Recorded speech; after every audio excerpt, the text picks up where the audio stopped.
प्रमुख राजा होता महाथोर तयाची पत्नी होती सुंदर नदी किनारी एक दात्यानी घसरी महापुरा जोगानी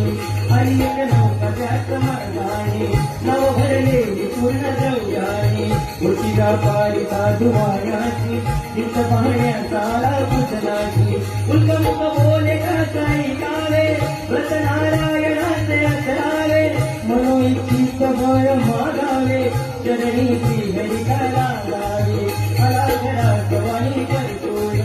तयाची पत्नी होती शिलवाना बळाच नव्हते काही संतान म्हणून नवत तिला वाड्यानं पती पत्नी तिला हरी गाणं कन्याही भाली त्यांच रूपवान